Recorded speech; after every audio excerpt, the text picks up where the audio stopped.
Good morning, my dear students. Welcome to the chemistry class. Last day we have discussed how to write chemical formula. You have to remember all the valencies and all the formula. Okay, then you will able to learn this chapter, new chapter, that is the language of chemistry. Here you have to write chemical reaction. In this language of chemistry, we shall learn that about the chemical reaction and what is the condition, okay, necessary for chemical reaction, and what are the characteristics of different types of chemical reactions, and finally we will learn how to balance the chemical equation. Okay, suppose first we are writing one chemical equation, then you can easily understand. Okay, suppose this one all of you know, sodium, and when we are adding some amount of water to it, then the reaction will be very much violent. Okay, and there will be formation of hydrogen gas that will catch fire, as well as there will be formation of sodium hydroxide, that is a base. Okay, now in this you have to balance this equation, that will be twice Na, and this one is twice H2O, and you will get that H2 plus twice NaOH. Now I think it is balanced. Okay, so in this reaction, okay, the reaction of sodium and water, okay, so this part, the left side parts, these are called reactants, and right side whatever it is producing, that is hydrogen gas and sodium hydroxide, these are called products. Hope you can understand. And this arrow is indicating that it is going from sodium and water to hydrogen and NaOH. Okay, that means advancement of the reaction. Okay, and the substances that undergo chemical change, okay, that these substances, that is sodium and water, they are called reactants, and the new substance forms after this chemical change or chemical reaction, they are called products. Okay, we can express a chemical reaction by word equation. Okay, now although you know about symbol already, we have discussed in the previous chapter. So, and when you will write the name of the reactant and product, okay, then this type of equation is called word equation. So I am writing not this equation, another equation I am writing. Suppose hydrogen gas is reacting with chlorine gas. So hydrogen will react with chlorine in presence of diffuse sunlight, and it will produce hydrogen chloride. And this type of equation is called word equation. In this type of equation, okay, you need not to write the symbols or formula of the compounds. Okay, so here this hydrogen and chlorine, these are the reactant. So this is hydrogen gas and chlorine gas. Okay, they are generally exist as gas. Okay, and finally you are getting this hydrogen chloride. This is also a gaseous product. Okay, and if you take another compound, suppose if you take that sodium hydroxide, sodium hydroxide is a base, and if you add this hydrogen chloride,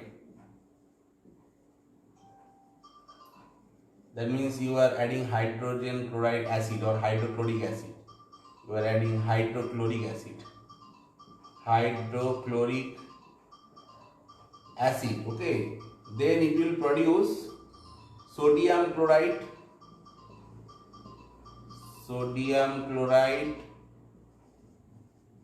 and water plus water. So in this case, this sodium hydroxide and hydrochloric acids are the reactants, and sodium chloride and water is the product. So whenever acid will react with base, it will form salt and water. Okay, sodium chloride is a salt. Okay, so these are the products, new substance form, and these are the reactants. Hope you can understand. And if we draw the diagram, then you can easily understand that hydrogen, in this case, that hydrogen and chlorine. Suppose this one is the hydrogen molecule.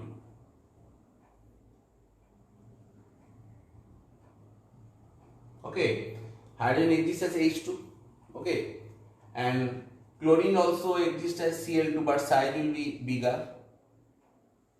So this is the chlorine molecule, and when they will react, okay, definitely this HH bond and ClCl bond will break, and finally you will get 2 HCl molecule, H and Cl.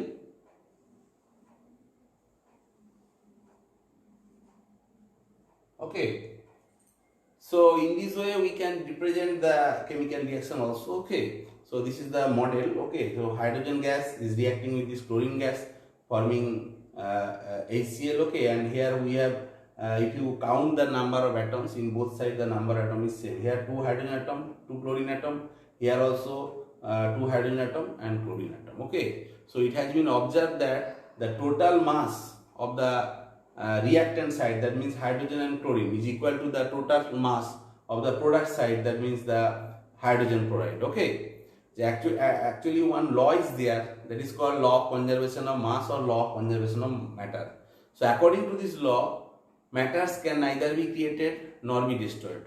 It can be transformed from one form to another form. So total mass or total matter is always constant. Okay, so in this case or any type of reaction, if you take the mass of the reactants before reaction, and if you take the or calculate the mass after the reaction, okay, in both case the mass will remain same, and this is possible only when the total number of atoms of each kind remains same before and after the chemical reaction.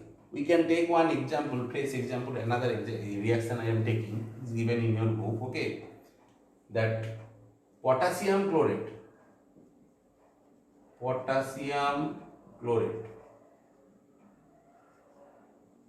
whenever you will apply heat, it will form potassium chloride,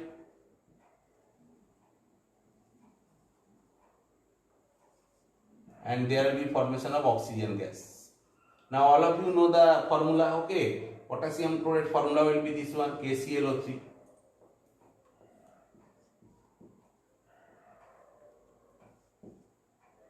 So whenever you are applying heat, that will form KCl plus oxygen. Now you have to balance this equation. It will be twice KCl3 is equal to twice KCl plus thrice O2. Okay.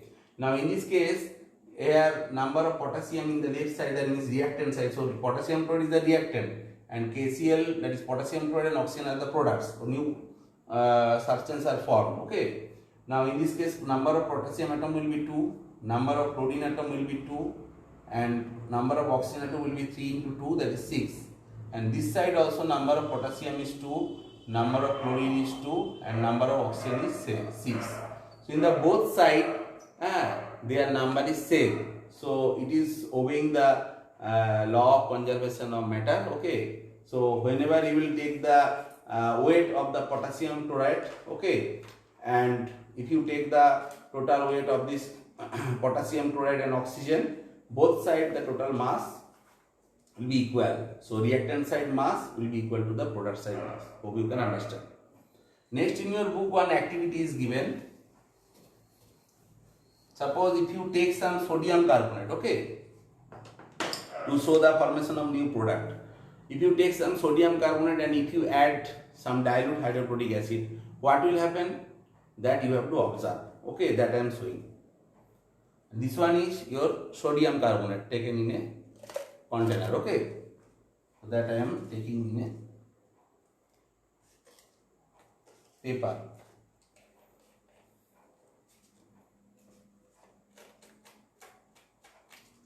This is white solid. You see, white solid sodium carbonate. Okay. Now we will take very little amount of this carbonate inside a dry test tube. So this is your test tube.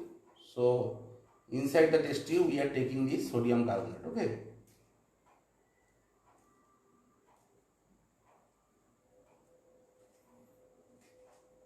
I think this amount is sufficient. Hope all of you are able to see. Now we have to add dilute hydrochloric acid, okay, very little, 1 ml to 2 ml, okay, to this sodium carbonate solid. Okay, Next we will observe what is happening. Now I am adding that this is dilute hydrochloric acid. You see a gas is formed. Here you see there is formation of effervescence.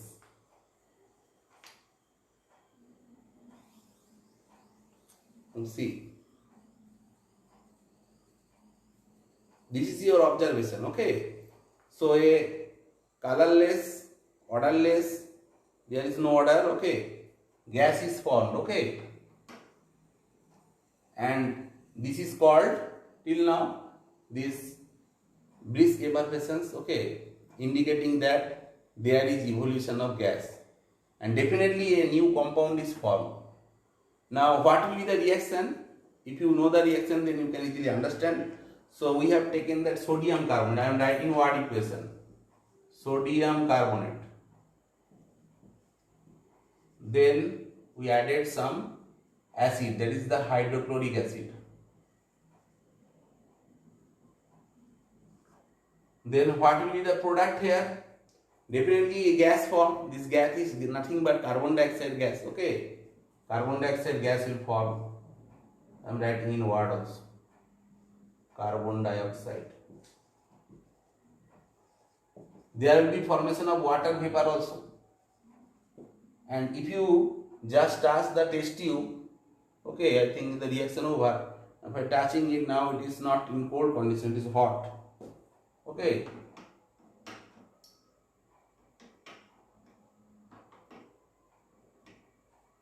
So some amount of heat is also generated, and there will be formation of sodium chloride.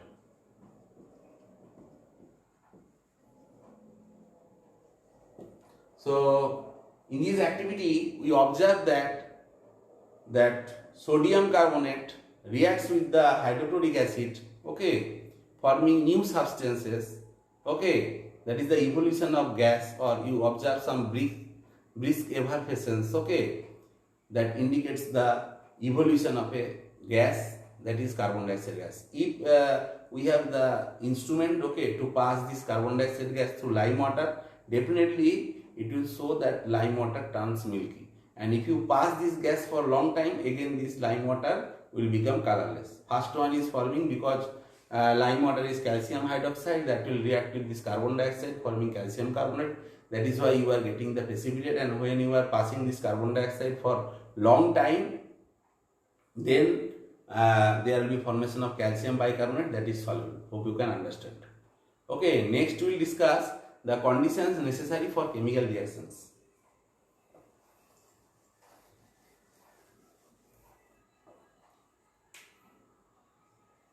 Conditions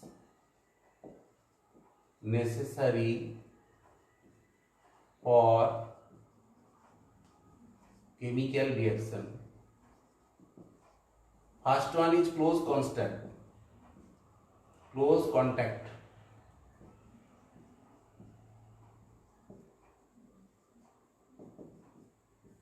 Okay, so the reactant molecules must be close contact with each other. Okay, or you have to mix these reactant molecules properly.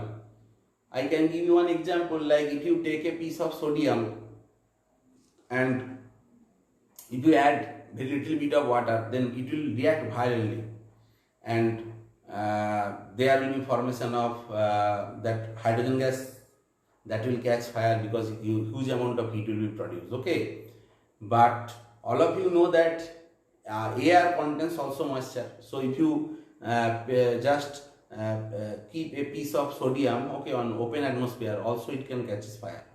So that is why that sodium is generally preserved, that sodium metal is generally preserved or stored under the kerosene oil to prevent its that contact with the moisture. Hope you can understand. Okay, so here contact is very important for the reaction.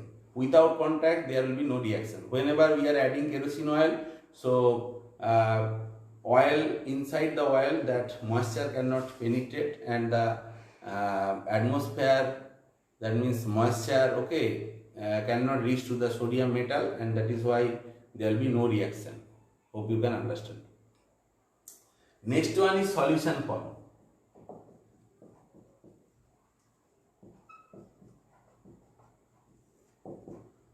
Now solution form means sometimes you have to take the reactant molecules in solution.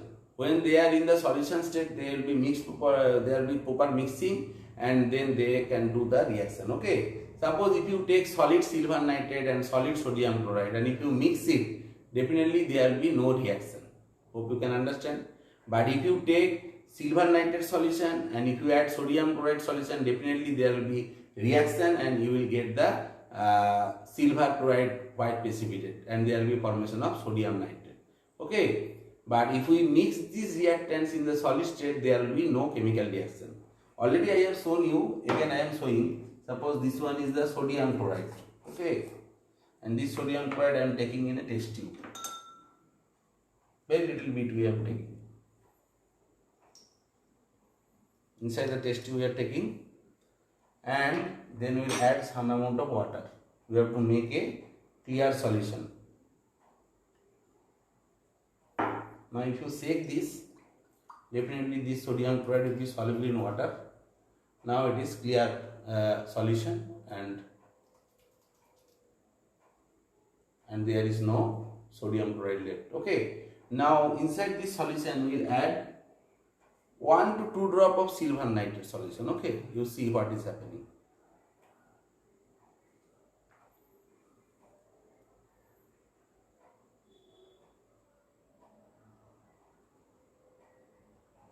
Now see, the white precipitate is false.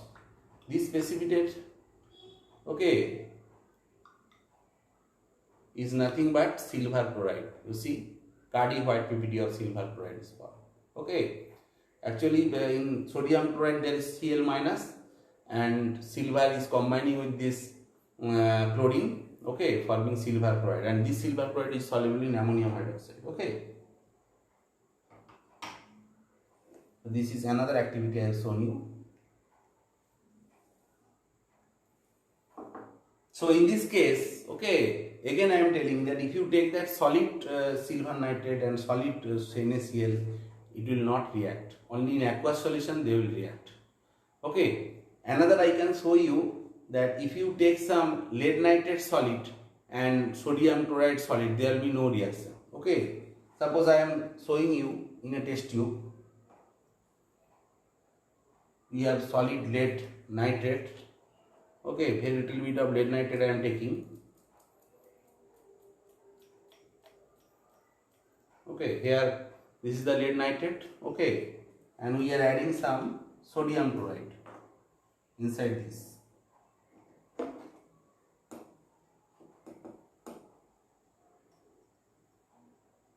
And here you will observe nothing. You cannot understand any reaction is there or not. Okay, but if you take these two separately, suppose in one test tube we are taking this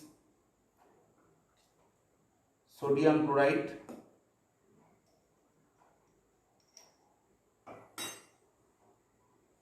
okay, I am making a clear solution.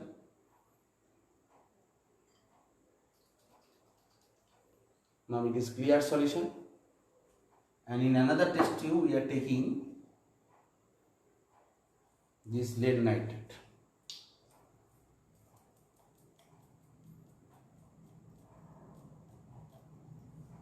This much is sufficient,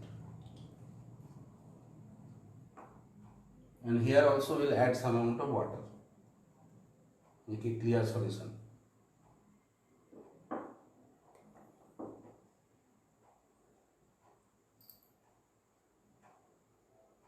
Actually this is not distilled water, that is why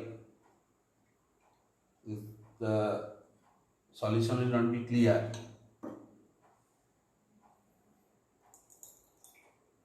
For preparation of clear solution, okay, you need distilled water.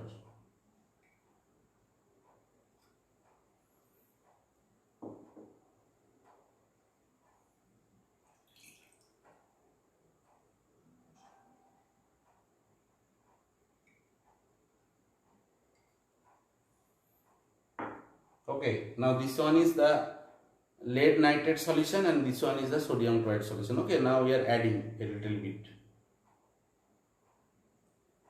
Here you see what is happening.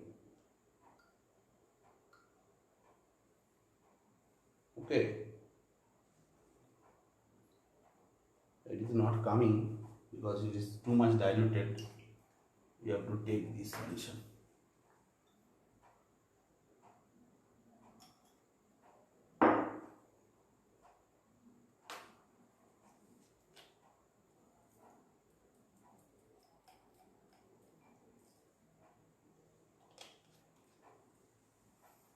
And we are making a fresh solution of sodium chloride. Okay.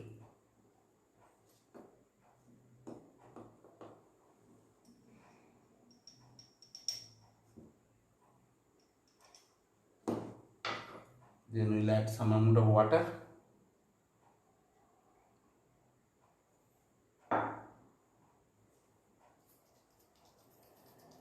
And now this is a clear solution. Okay. Both are clear almost. Okay. Now we'll add this, that lead nitrate. Now here you see, you get the white precipitate of lead chloride. And if you apply heat, okay, this lead chloride, okay, on this lead chloride definitely it will be soluble. It is soluble in hot water and insoluble in cold water. Now you see that a white precipitate is formed. Okay. So this reaction is possible only when both are in the solution state. Okay. So hope you can understand this activity, and observation I am telling very much important. Okay. So you have to practice. Okay. The how to write observation. Hope you can understand. So here you will write that a white insoluble precipitate is formed of lead chloride. Okay, that is soluble in hot water but insoluble in cold water. Okay, and next criteria will write, that is heat.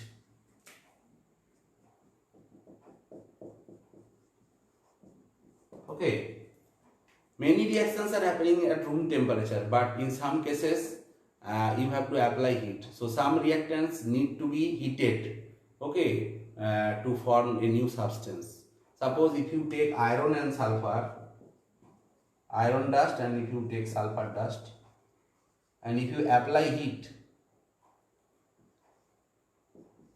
then there will be formation of iron sulfide. Iron, you can write iron 2 sulfide.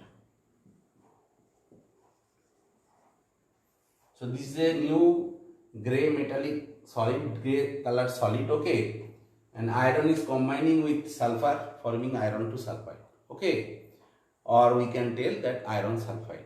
Hope you can understand. Okay, so here heat is required. In many reactions are there, like formation of oxygen. Okay, just now I have discussed that potassium chlorate, you have to apply heat, and if you are adding the catalyst like MnO2, then amount of temperature required, it will be less. Next, another criteria is there, that is called light. All of you know about photosynthesis. In photosynthesis, carbon dioxide and water is combining in presence of the chlorophyll and sunlight, and it is forming glucose and oxygen. And sometimes some silver compound, okay, it may be silver nitrate or silver chloride or silver bromide. Whenever light is falling, it will dissociate to silver metal and corresponding halide, okay, or nitrogen dioxide. If you take silver nitrate, that will form silver nitrogen dioxide, okay, and other things will be formed, okay. And next we'll discuss the last thing required, okay, as condition, that is catalyst.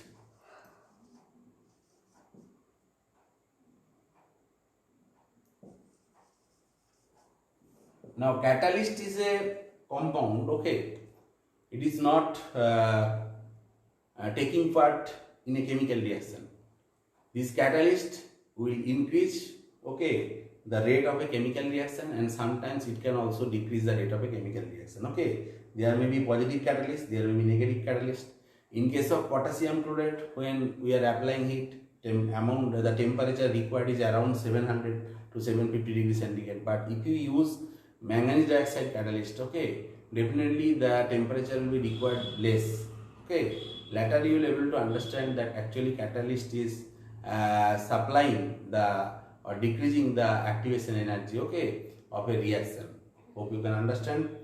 And so catalyst is a substance that do not take part, okay, in a chemical reaction, but can increase, okay, the speed, okay, of a chemical reaction. Hope you can understand.